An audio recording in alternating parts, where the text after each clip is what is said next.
Somebody.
Interesting.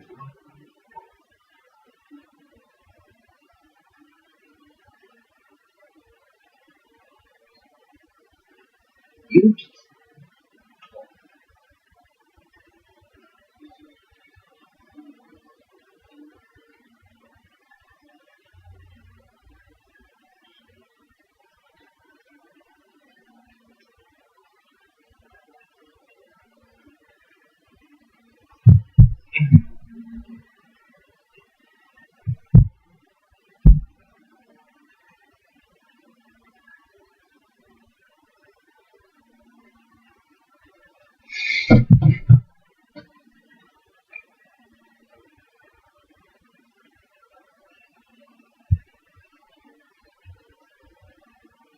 No, seriously, thanks guys. This is super helpful.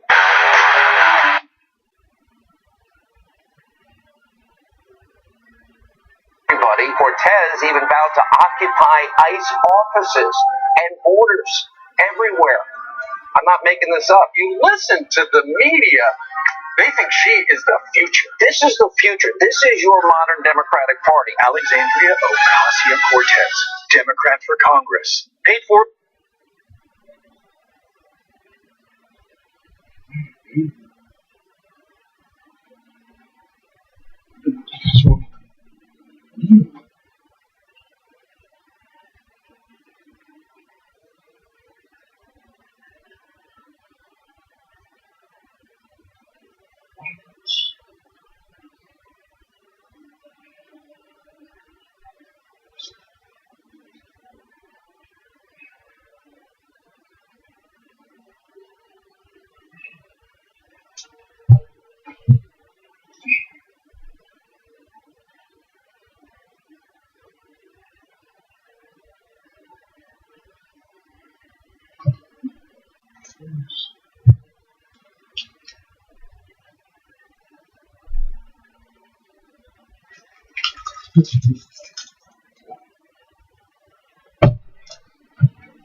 I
swear you're going to see something truly amazing.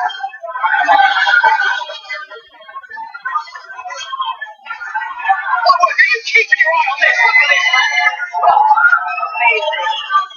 Tom Billington, you certainly see shades of him from here with Ospreay. Oh, and a head right there by Ospreay. On 3 feet. Oh, but they're not done. Look at this. Wow. To YouTube, I'll put Ospreay, but he's here in the WX arena, showing exactly why. Oh, what's going on here? Look at the strength. Look at the power.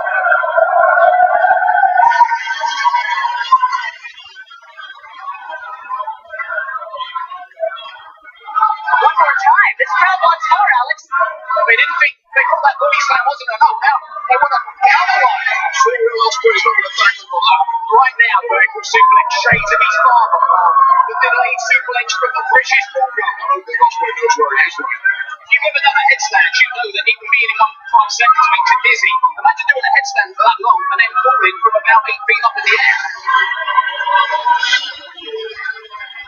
If you take out the legs of Ospreay, he can't do half of that stuff, and that must be the strategy from Smith here.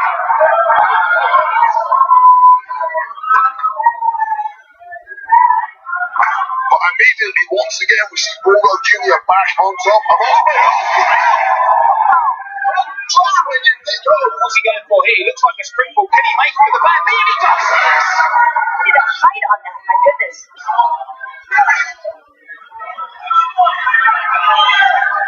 He's trying to warm up that leg strip, and now, oh, what a shot! I can't even call that. What do you call that? Was it triple Indian? It might be the finish. Yuck. Oh no. Oh no. Beautiful delayed German suplex from Bulldog Jr. This busted here. Fighting abilities, his unique offense, perhaps his heart and his resilience. Let's go, Hale! 2! Indeed, there isn't much left in the tank. Look, every time he wins this because of that injured leg. Oh, look at that! It's like patented! He's got him in that power slam. Screaming sugar. Dragon suplex right off the back of Bulldog's head. Oh, look what He is in La La Land right now. What a That's what he's saying. That's it. I'm calling it. Smith is out here. Referee down. 2 and 3. Whoa. Win this matchup. You might be seeing it right here. Bulldogs barely move.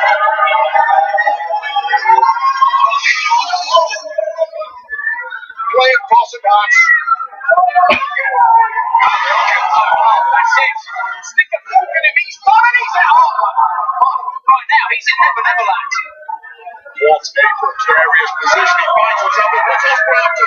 Are we coming? Clear slap from the second row. Will he kick out? Can he kick out? The free Bulldog Junior wins this.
What is going on, YouTubers? It is your boy, X-Man.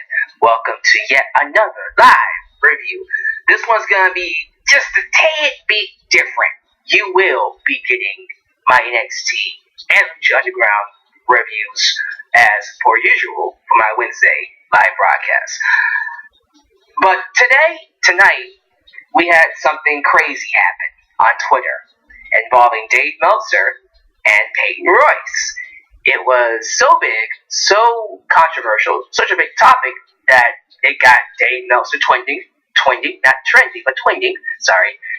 worldwide, and received a lot of backlash from people inside the business and outside the business. We're going to call it the Dave Meltzer and Peyton Royce shaming, whatever you want to call it, shaming scam. But we'll get into all that in just a second. If this is the first time you're watching your boy, X-Man, take this time to like the video, subscribe, and share. If you want more, please check me out on Facebook, check me out on Twitter, donate using PayPal, Patreon, or Super Chat.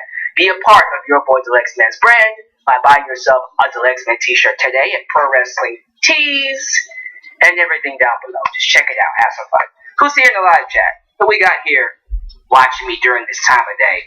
I appreciate you guys for joining me, but I want to be sure that everybody can hear me, that everybody is cool with, everybody's cool with the whole presentation. I even got some plaques up from back in the day. Alright, here we go. We got Sonic X WWE The King, DeAndre Kidd, AJ Phillips, Ultra Shadow 97, Aaron Sherwood, Jake Saley, Joseph Winters, Awesome Kid 254, Donnie Thomas, Brandon Stevens, Bryce Blackwell, Kane the Bad Guy, Lucius, Hellraiser, Polo Dos Solo, Jacob Tyler, Toxicity, Mr. Trey, Sean 22, Steel Strider 64, Isaiah Webb, Straight Fire. I feel like I'm missing some people. Let's see here. Let's just go back. Lazy Cheese, that's a new name. Chris F. What's up, Chris? Let's see here. The Titan O, Levy Roach. It's looking like. Let's see. I think that's about it. I think I might have said everybody.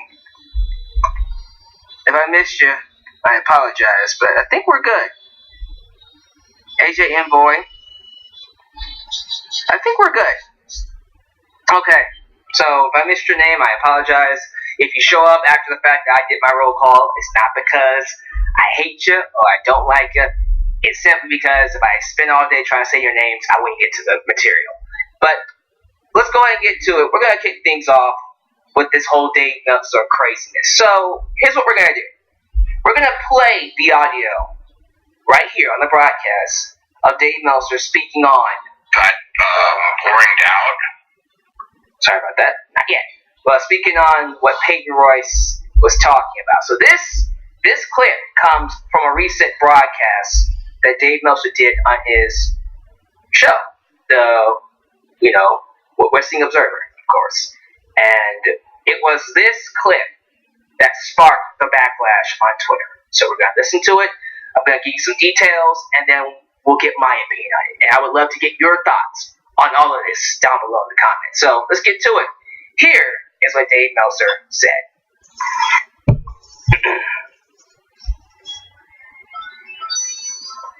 See, when I wanted to play, it doesn't play. Then before, hold on, that pisses me off. Come on. Get your act together, man. Play, boy.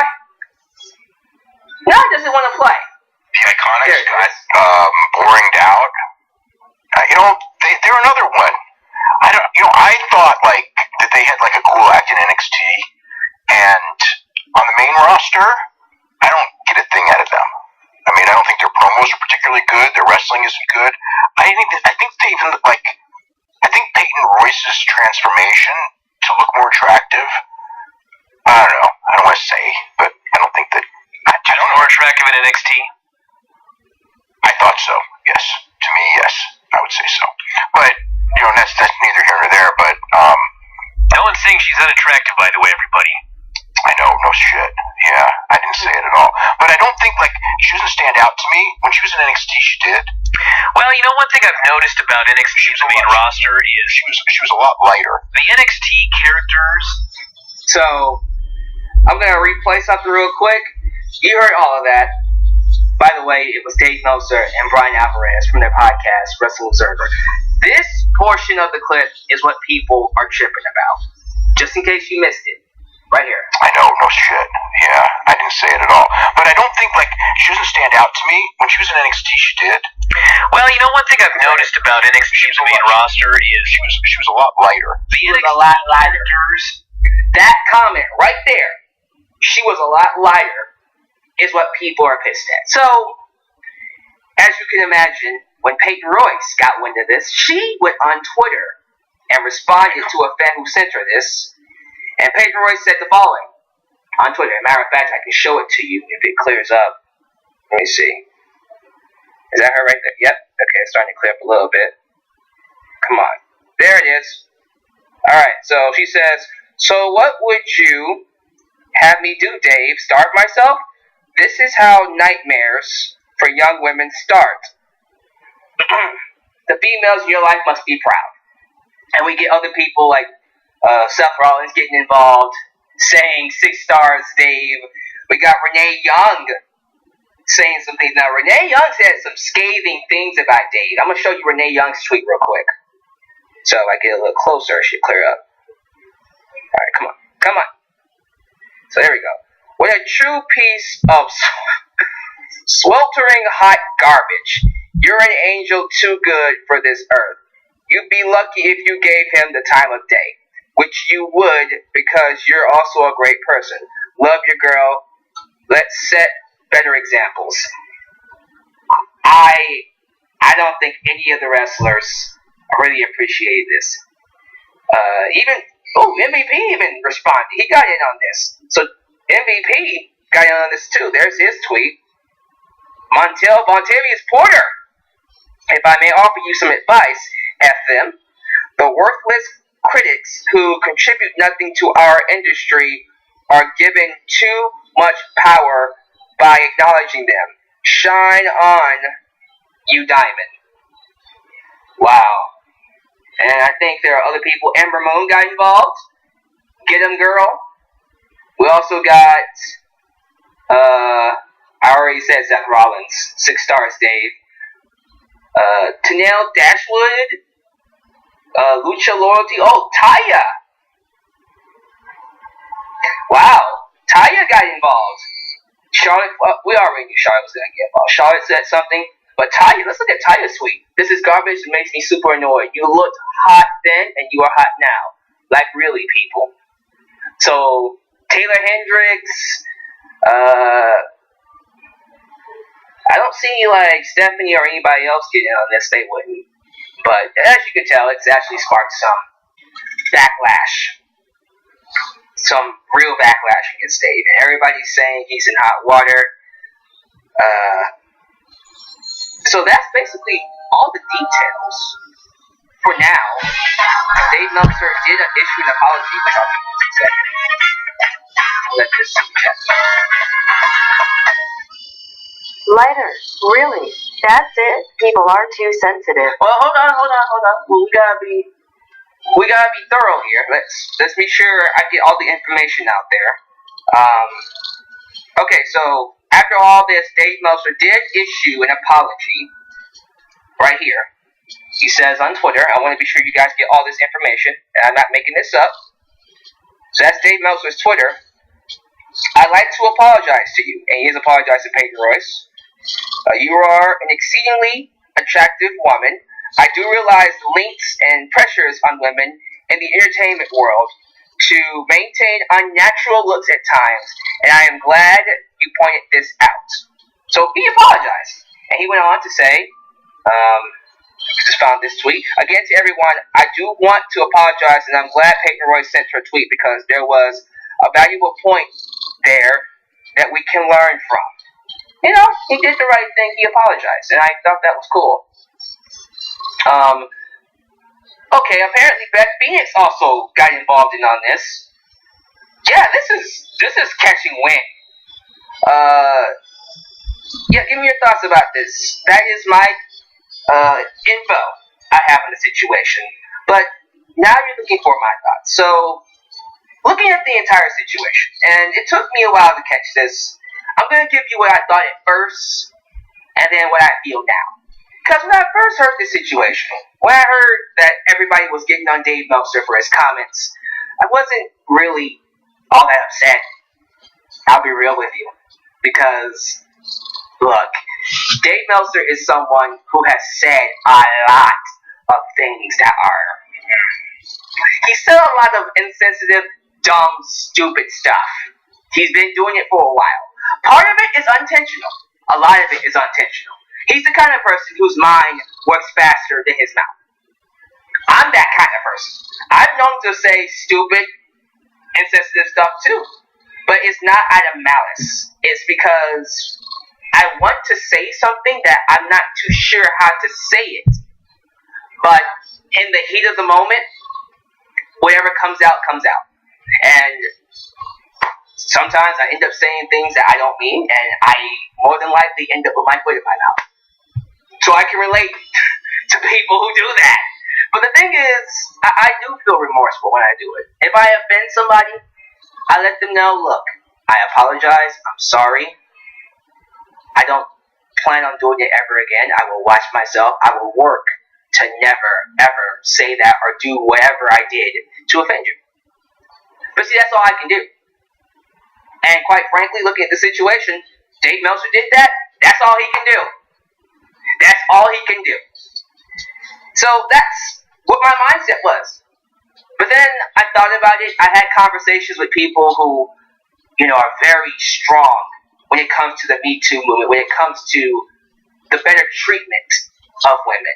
And they bring up how there are women in this world who mistreat their bodies, who are bulimic, who are not well because of comments like this, because of statements like, you must be lighter, you must look a certain way, you must be this weight, you must have this face, you must have this look to be successful.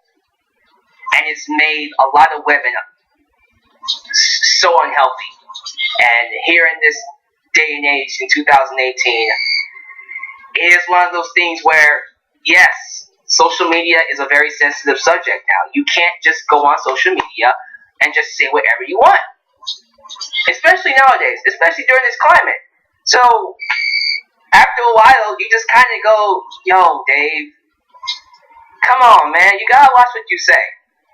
You just gotta watch what you say. And that's what it is. It all comes down to Dave Meltzer, you have to watch what you say. What you said was very insensitive. What you said was dumb. What you said was stupid, which is something he does a lot. He does that a lot. It's not intentional. It just happens because he's that kind of person whose mind works faster than his mouth. So it's going to end up happening. It's going to happen. It happens with me a lot. And I will end up apologizing a lot. I'm already apologizing. I already apologize because I already know that I'm going to end up saying something stupid. Because my mind works faster than my mouth. So, yeah, he apologized for it. And I think he made the right decision. And I'm not going to defend what he said. What he said was very insensitive. But, and see, this is where I put my foot down. Here's where the but comes in.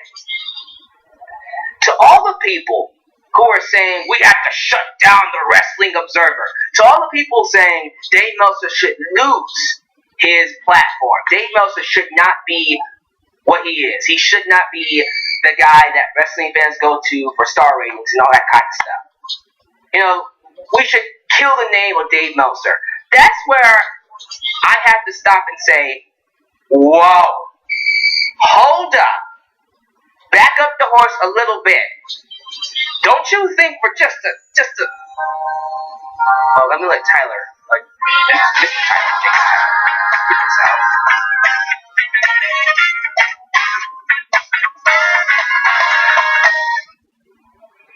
You shouldn't have to say sorry for offending someone. I shouldn't, but I have to, because if you don't, you will lose sponsorships. Offending someone could lose you sponsors, which means they will lose you money. That's the climate we live in. Offending someone could cost you your livelihood. That's the climate we live in nowadays. Is it right? I don't think it is, but that's the reality of it, unfortunately. But anyways, this whole thing about Dave Meltzer losing his platform. Whoa, freeze, hold up, back up, take a step back. Yes, what he said was insensitive, but does that really mean he should lose everything? We should just strip him of everything that he's done. I'm sorry, I can't get behind people that feel like Dave Meltzer should be taken away from the wrestling business. Like you should just pretend he never existed. We should Chris Benoit Dave Meltzer for a statement that was made in the heat of the moment that he apparently feels remorseful that he apologized. That really, I'm sorry, isn't really worth all of this over. Okay, give him some grief. You know, on Twitter, give him a little bit of hell. Like,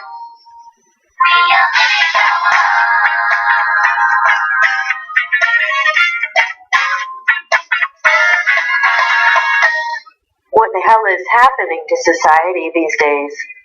I mean, I think what's happening here is that people nowadays want way too severe of a punishment for stuff that doesn't warrant that. Okay? For instance, if I was told to stop talking, you send me to jail if I talk. No. You know what I'm saying? It's like people want the most severe punishment for something that doesn't warrant that. Guys, that's not gonna fix anything. Okay?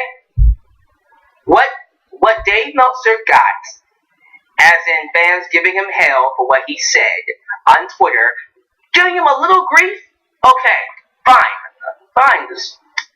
To me, grief is this. Slap him on the wrist. Dave Meltzer is a dumbass for saying that against Peyton Royce. Okay, slap on the wrist. Dave Meltzer, you really should watch what you say. Otherwise, people might think you're an idiot. You know that's a slap on the wrist. Okay, okay. We can give him that. We can give him some grief. But don't take away his podcast. Don't kill his brand. Like, whoa, whoa.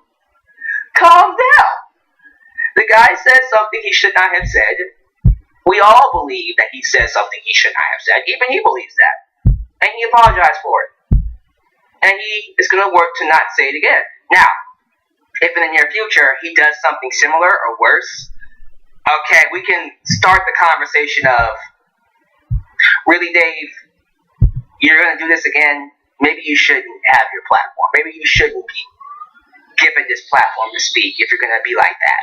If he does it again. But here, he says something dumb, and he acknowledged that it was dumb, and he's going to apologize for it. And you know what? I'll even say this, because I don't want to stay on this topic too long. I want to get to NXT Lucha Underground. I'll even tell you this. If Dave Meltzer is truly sorry, he will appear on his next podcast, address it, and in that podcast, he will own up to it. He will mention the fact that what he said was dumb. He will mention that what he said had every right to upset people. He deserved the backlash. He deserved it. If he loses audience members, he should say, you know what? You have every right to unsubscribe. You have every right to leave me and find out Alone for what I said if you felt like I offended you. And then he should apologize. That's it. And then move on. That's it. He shouldn't do anything else but that. Acknowledge what you did, apologize for it, and then say or make the necessary means to show that you're not going to say it again, or you're not going to do that mistake again. That's it. That's all you can do. That's it. That's all he needs to do. Anything else outside of that, it's too much. Because this whole thing is already getting out of control. one little small statement on a podcast that nobody would have even heard of if, Peyton didn't make a big deal out of it. And you know what? It is a subject that is very sensitive to a lot of people. But at the same time, to make these claims that he should lose his podcast, that he should be erased from wrestling history and stuff like that, we're going too far. Give him some grief on Twitter and leave him alone. That's it. And that's all I gotta say about it. But that's just me. I mean, am I alone in that? Like, how do you guys feel? How do you guys feel about this? Maybe I'm just that kind of person who's done a lot of stupid things, who's made a lot of stupid mistakes, and so I feel like people deserve second chances. This is a first-time offense by Dave Meltzer. He hasn't done this particular stupid act more than once. This is the first time he's ever done this. So he does deserve a second chance. He's not misogynistic. Dave Meltzer is misogynistic. Calm down. Okay. Levy Roach. People make mistakes. I agree. I completely agree. Let's see here. Emo Bundy. Once I saw a man bullying a girl who was a lot younger than him. He was annoying her and saying things. He was bullying her because she was overweight, and me and my friend beat him up, as you should have, because he's an a-hole. Zeno Hour. I agree with you. I thank you, sir. Random Black Gamer. I feel like it was blown out of proportion. So I guess WWE the King. I didn't know what was going on till you specified. Okay. How do you feel about that? Okay, he responded. He says, These people are sissies. Yikes. Isaiah Webb. Meltzer's job as a journalist is to critique wrestling. He's entitled to his opinion on the business, but that doesn't justify him judging Peyton Royce's body. That I will agree with. He should really just stick to just his opinion. Like, just analyzing what he said. Personally, if he would have just came up and said, I felt Peyton Royce was more appealing on NXT. Okay. It still gets his point across.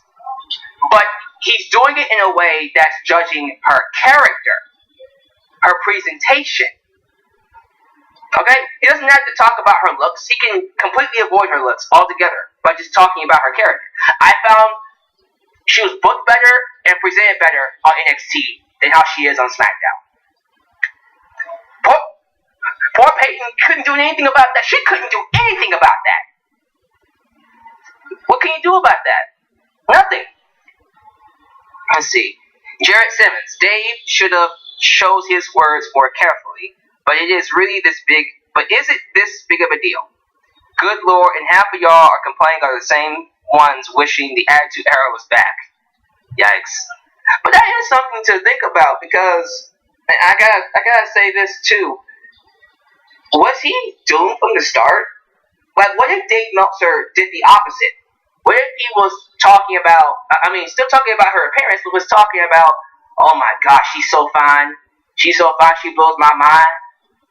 Like really praising how good she looks. You can still use that as the same argument as, well, all you care about is their looks. All you care about is their looks. It's not about her wrestling ability. You're just obsessed with her looks. If a girl, they still use the same argument. They can still latch onto that as, something degrading. I don't know. Swat fan, you're right, Deluxe man. He really should stick to what his podcast is all about. Absolutely.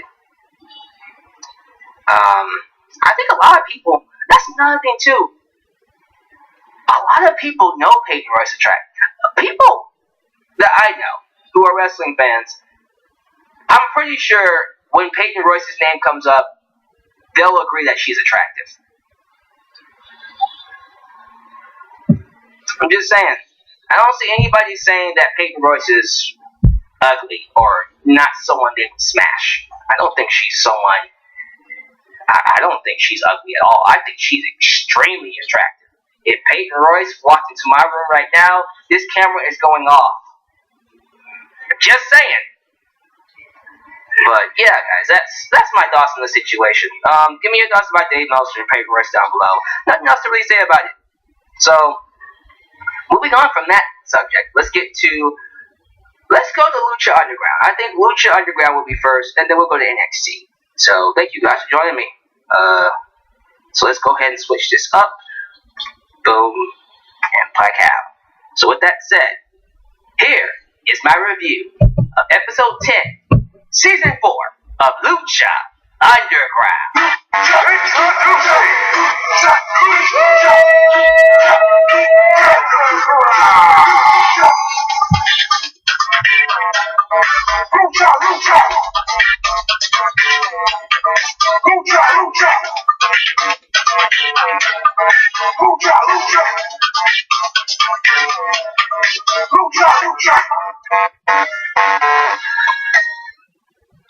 Can we just go to Lucha and NXT already? Alright, and here we go. Right on time. So, episode 10 of season 4 for Lucha Underground kicks things off with Antonio Cueto backstage. He is seeing an invitation from Johnny and Taya's wedding, which he throws away and says, that won't last. But as he does that, we see Cobra Moon walk in, and she demands a shot at the Trios Championship, bringing up the fact that the Reptile Tribe never got their rematch. Cueto reminds her of all the times they've lost, including last week when the Worldwide Underground beat them and freed Drago. Cobra Moon gets pissed off at this, claims her ranks are stronger than ever, and just basically really sneers at Cueto for what he said. She demands a title shot, and he's like, you know what? I like that aggression. I'll give you a title shot. So there you go. She gets a Trios Championship match for her squad, taking on the Trios Champions. That's Killshot, the Mac, and Son of Havoc. There's also that little shot of her crawling out of the room, which was very interesting. But we go into Paul London, who's inside the ring.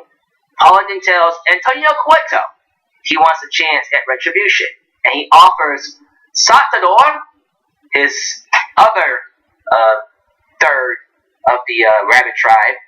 Last week, the first guy, sorry, I forgot his name already, got sacrificed to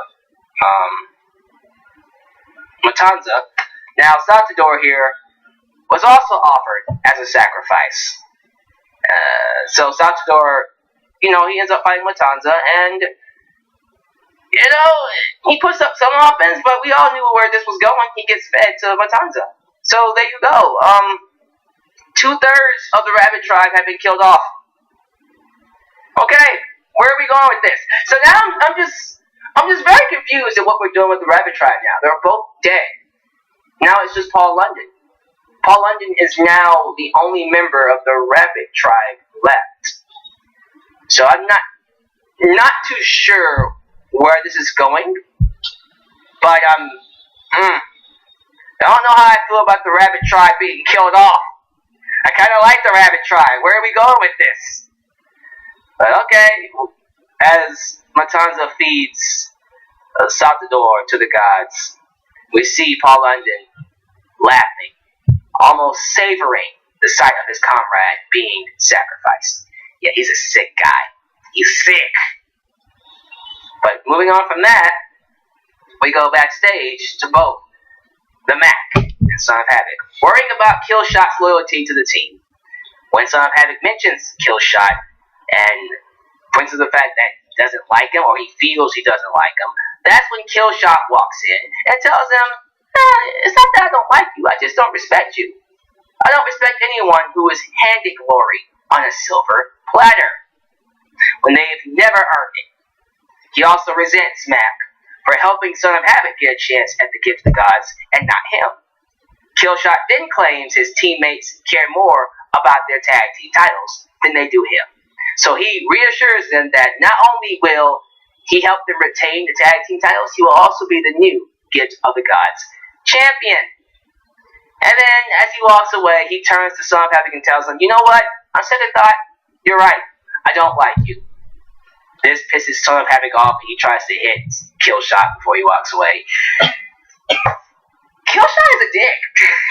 Like, I don't know where this is coming from, but he just kind of turned into a dick out of nowhere. Now, I guess, based off of what's been happening, maybe you can use that as a reason to explain why he's been acting the way he does.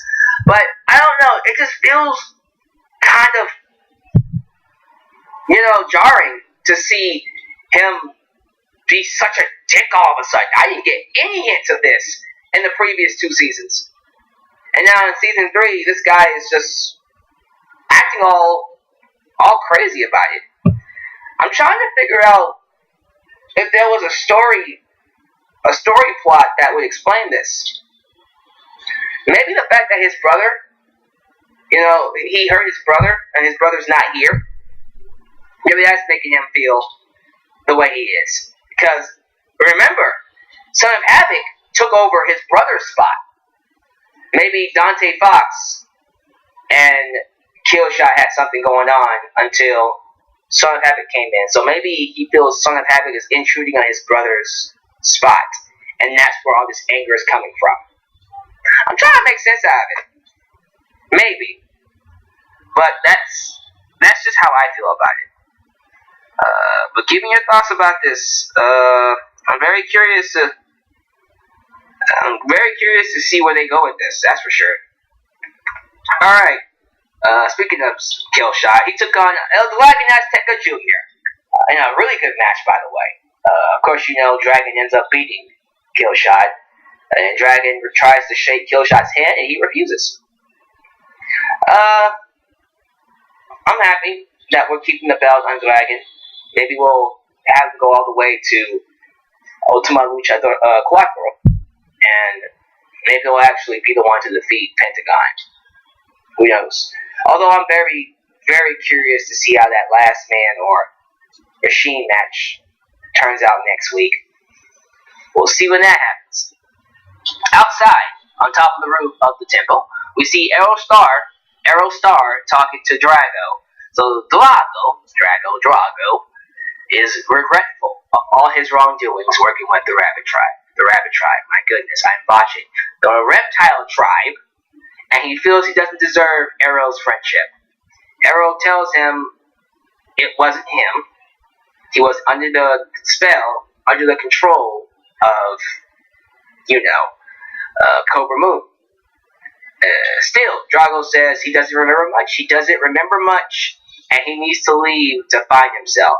Aerostar says they will meet again, because he knows how time's gonna work. I'm very curious to see what they do with Drago. It's quite interesting that we have Drago make a return to the light side, but we don't have Phoenix. Remember, it was Phoenix, Aerostar, and Drago who were the last trio champions before the Reptile Tribe. And Phoenix is dead right now. His life force got sucked up by Katrina.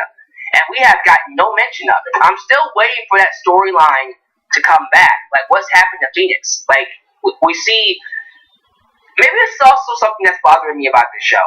They're usually really good at keeping storylines interesting. Melissa Santos is acting like nothing's wrong. Like, okay, Phoenix is gone, so everything's normal. But I would at least like to see her down in her luck, like down, depressed that Phoenix is gone. But she's just like... Because she clearly knows. She clearly knows what's going on. She clearly knows that his life force is gone. So, I don't know. I just wish we'd get more out of that.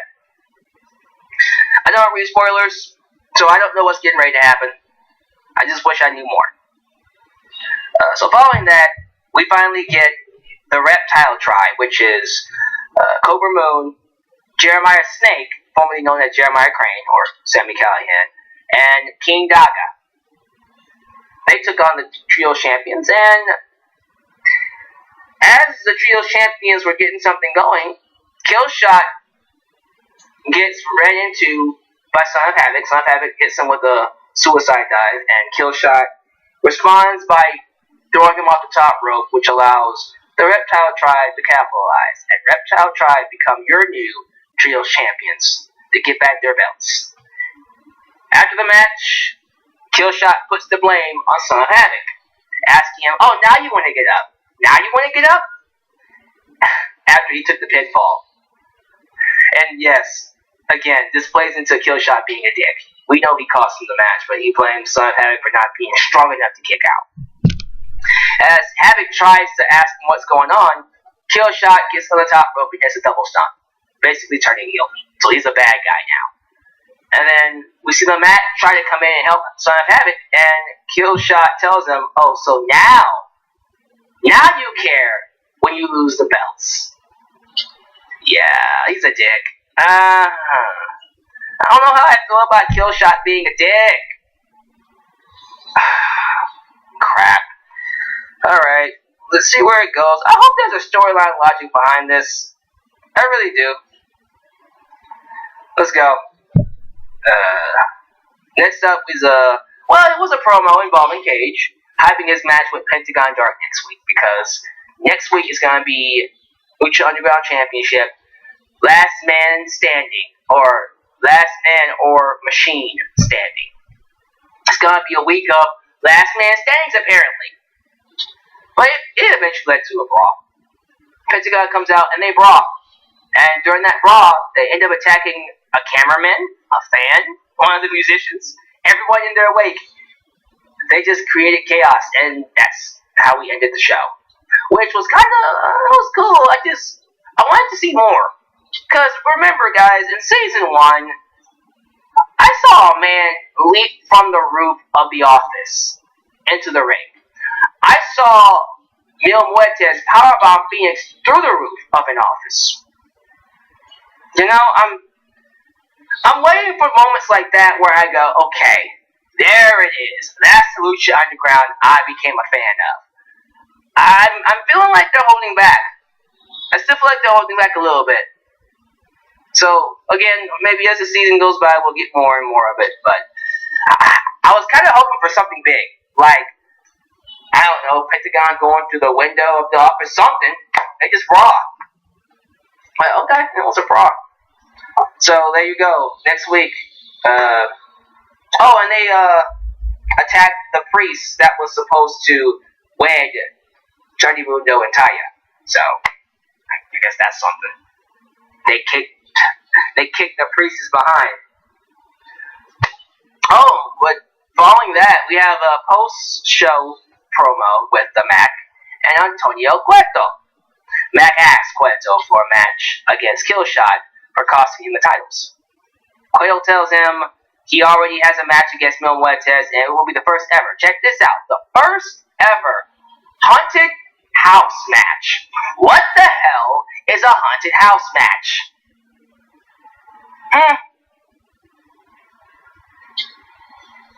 What the hell is a haunted house match? I have no idea. I don't know what's getting ready to happen. But I'm expecting some craziness between these two. So next week, haunted house match between Mil Muertes and the Mac. Hopefully it's good. But that's Lucha Underground. Again, still kind of waiting for it to pick up. I feel like something's about to happen. I feel like something's about to pick up here. I thought last week's episode was better. I'm still waiting for them to kick it into gear. And I don't think they've done that yet. But it'll happen. It'll happen. So yeah, that's my thoughts on that. We're going to move on to NXT. So as you guys know, this Saturday is NXT TakeOver Brooklyn. So to prepare for that, we got some high video packages on this episode of NXT with a couple of matches sprinkled in here. So we're going to talk about that, and then I'm going to get out of here. So let's get to it. The show opens up with Aleister Black. Oh, got ourselves a super chat. Ain't that right? Hey, bars, boy. Black. better than House of Horrors. Yeah, hopefully it is, because that match was garbage. So, the show opens with Aleister Black being laid out by an anonymous attacker. We don't know who it is. Outside the arena. It is announced because of this that Tommaso Ciampa will take on Johnny Gargano, who will compete for the NXT Championship in a last man standing. We talked about this in my preview. If you have not seen my preview for NXT TakeOver Brooklyn 4, it's already up. Go watch it. No. Watch it now. Get it up. Sorry. That's so stupid. But I do want to talk about this. So, we did this whole angle. We're doing an angle on this now. We have Kathy Kelly go into this detective mode where she gives a deeper look into who attacked Aleister Black. She does this segment where she analyzes who was there in the parking lot. And here are the suspects of who attacked Aleister Black. Dun, dun, dun. So, the wrestlers on the scene were the following. Johnny Gargano, who was seen walking into the building. The Undisputed Era, who were driving off. Lars Sullivan, who was in the background walking away, so Lars was there. Tucker Knight, and Ozdozovich. Cassius Ohno, Kona Reeves, EC3, Velveteen Dream, Fabian Eichner, Ricochet, and of course, Tommaso Ciampa. And everyone thinks it's Tommaso Ciampa. He's the easy suspect. I don't think it was Tommaso Ciampa, honestly. And the question is, who did it? Who done it? Who attacked Aleister Black? I'm very curious to see who they come up with.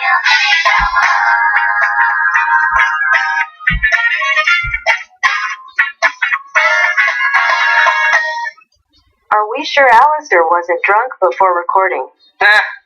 Who knows? If you ask me, I would go with, here are my top three. The obvious one easily would be Tommaso Ciampa, but he's number 3. Number 2, Lars Sullivan. Makes sense. Didn't he lose to Aleister Black at the last TakeOver show? So of course he would want to get back at him.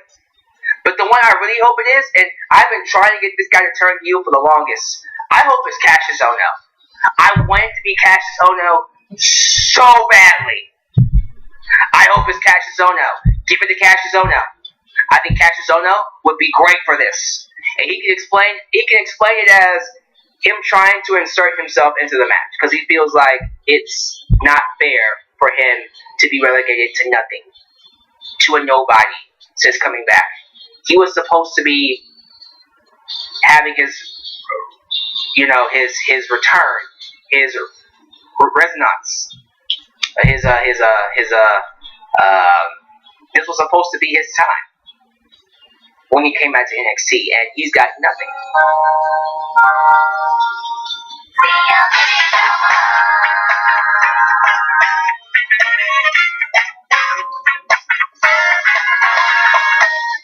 I have this feeling it was Gargano.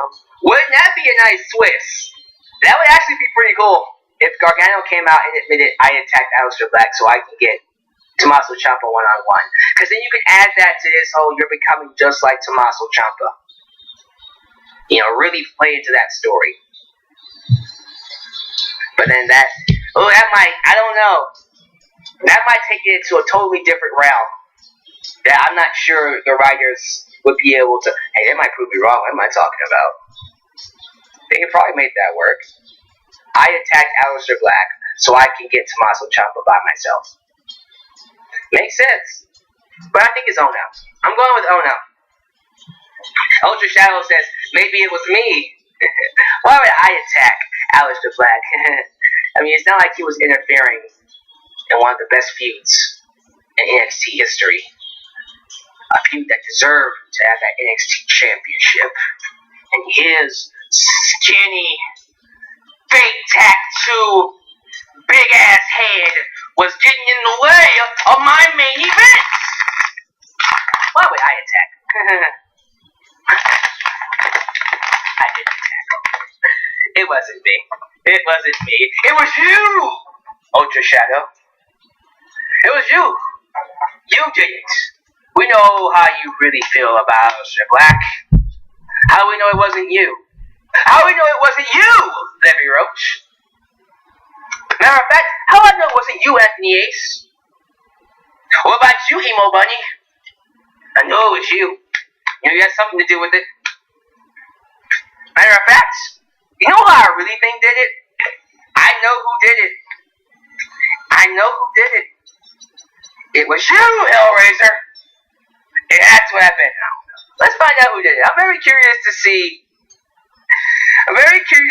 who did it. I know someone's gotta go. It's me, Austin. Someone's gotta do it. There we go. Jake Selig, my man. It's me, Austin. It's me.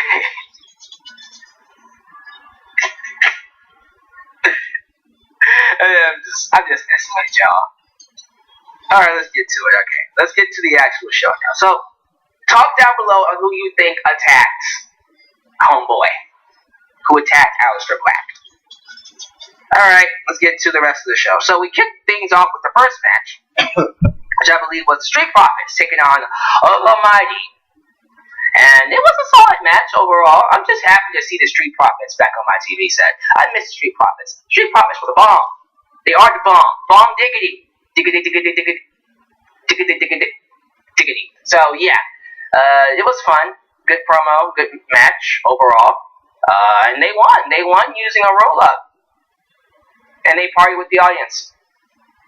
Woo! There we go. That's all I got to say. Woo! Then we get a video package of Adam Cole and Ricochet, which these video packages were well done. The one for Ricochet and Adam Cole especially was good. My favorite one though is the one for Tommaso Ciampa and Johnny Gargano. Bro, good stuff. Good stuff all around. But after that, we got Kairi Sane taking on Aaliyah. And Sane basically dominated. Completely eviscerated. And insert big word, aided, here. She straight up defeated Aaliyah. It was not even a match. Throughout the match, I mean, Aaliyah tried to get some offense, but all it did was just push Kairi's buttons. And Baszler is on commentary saying that Kairi doesn't have a killer instinct.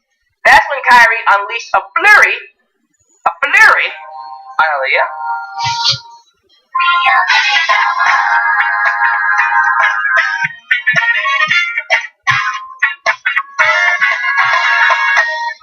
It was Kevin Dunn this whole time, lol.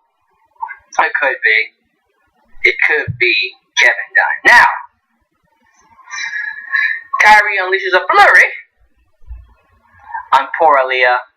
Hits her with not one, and not two, but 3 insane elbows, and then breaks the pinfall, looking at Shayna Baszler. And then she hooks in her bridged, cross-legged Boston Crab, where she bent backwards and bent Aaliyah like a freaking pretzel, and made her tap while staring at Shayna Baszler, showing Baszler that she got a killer instinct. I am excited about this match. I think when it's all said and done, this one might be the sleeper hit of the show. We're all looking for 2 matches to deliver. The tag match, and then the main event.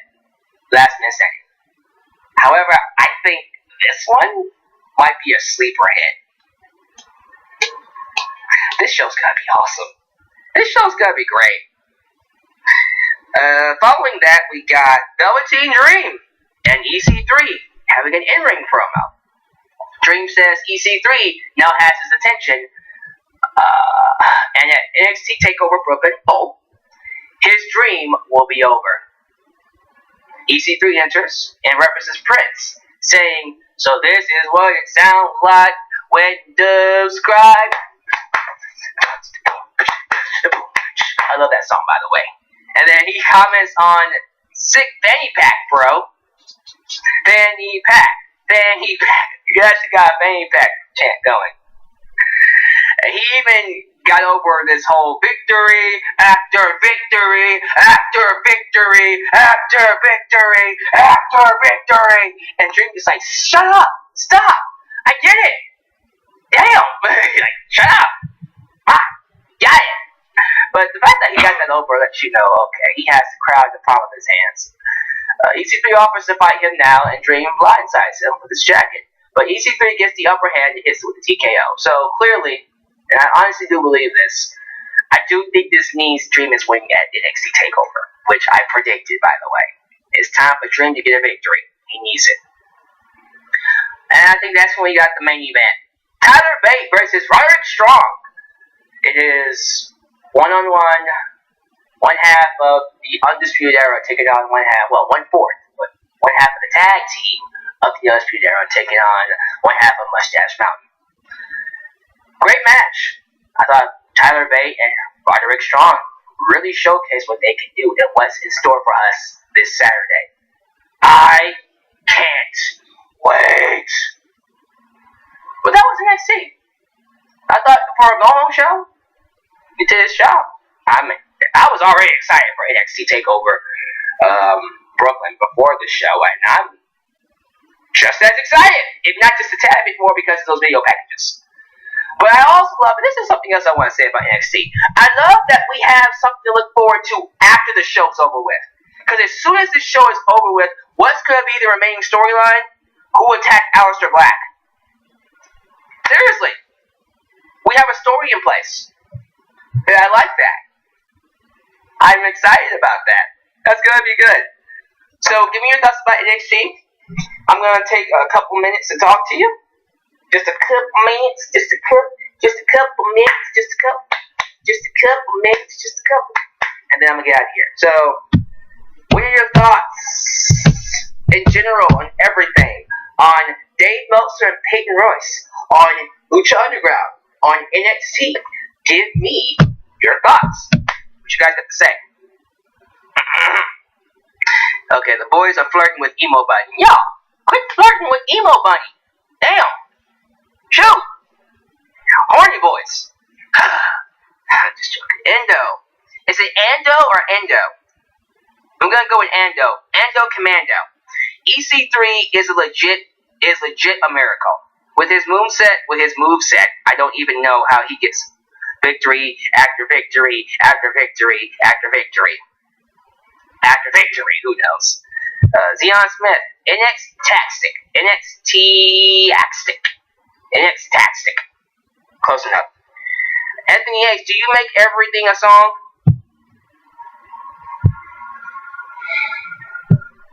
My friends hate it. I don't give a damn. I still do it. Do it till you're satisfied, whatever it is. Okay, sorry. I'm gonna stop. So I guess WWE. The Dave Meltzer story is better than Raw. This wall is better than Raw. I can stare at this wall for 3 hours and I'll still be entertained. Seriously. AJ Envoy. I'm annoyed at all the wrestlers who came to Peyton Royce's defense, like she's a little lamb. Even some of the guys overreacted. Who knows? Jake Saleh, another solid to good episode of NXT. Cool with me. The Beef Jr. NXT was awesome, and Lucha Underground is the bomb. Dave is an idiot for the crap he said about Peyton Royce. We all are beautiful people and God's children, for crying out loud. You are beautiful, no matter what they say. Words can bring me down, so don't you bring me down. I'm telling you, I annoy my friends. It gets really annoying. I could turn anything into a song. I could. Please don't think I would. Let's see here.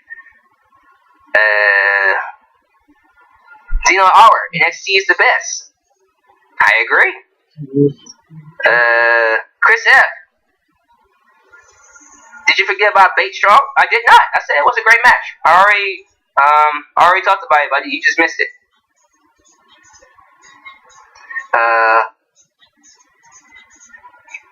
Immortal God, I think Johnny Gargano attacked Black. We got a lot of people saying Johnny Gargano attacked Black. I think people want to see Gargano go to that dark side. They want to see him go all the way, brother. They want to see him travel down to the dark path, brother. Who knows? Let's see. Shane says Peyton needs to look at herself in the mirror and be happy regardless of what anyone else says. Personally, I wouldn't have been all that offended if I was Peyton Royce. I'm just like, okay, so you're an idiot. Seriously, it's like, okay, so he's an idiot. For real, like, I think, man, like, Peyton, if anybody says you ugly, they dumb. Because Peyton, you are one of the most attractive women in WWE, and I'm saying one of because there are other women I'm attracted to as well. And if they didn't exist, you'd be the most attractive women in WWE. But who gives a damn what Dave Meltzer thinks? He thinks you're attractive. He doesn't know how to express himself. I don't know. I've always thought Dave Meltzer just said a lot of dumb things because his mind is too fast for his mouth. Ultra Shadow, can't we just appreciate the fact that the song choices for takeover events are better than the song choices for main roster pay-per-views? Hallelujah! I agree. I actually like the song choices we got. What was it? Made in America, and what was the other song I liked? What was that song? What was that song? I'm telling you, anything, I can turn into a song. I'm telling you. AJ Phillips, I did it for The Rock. I did it for the people. Oh, shut your mouth, you thong wearing baddie. I love that. I love it. Peyton Royce getting thick. Of course she is. I love this comment. Peyton is too hot for care. Peyton is way too hot to care. I agree with that. I'm going to end it right here. So, thank you guys for talking with me. It was fun. So, I'm going to finish up my SummerSlam reviews. There will not be a podcast tomorrow or a podcast Friday. The next time you see this face is in those SummerSlam reviews, and then on Saturday, live for my NXT review. And then Sunday, check this out. Big announcement. I have confirmed that the casual viewer and the Young Thorns will be here Sunday, and we will be live reacting to SummerSlam. All of it. All of it. All of it. All of it. And then following that, we'll do a review right afterwards. So be ready. Be ready, ladies and gentlemen, to talk with your boy Deluxe Man, the Only Florence, and the casual viewer. It's gonna be good. It's gonna be awesome. So be there, and I can't wait to actually interact with you guys during the show. But thank you guys for watching. This is your boy Deluxe Man signing off here in Deluxe Man's World. Catch you guys later, and peace.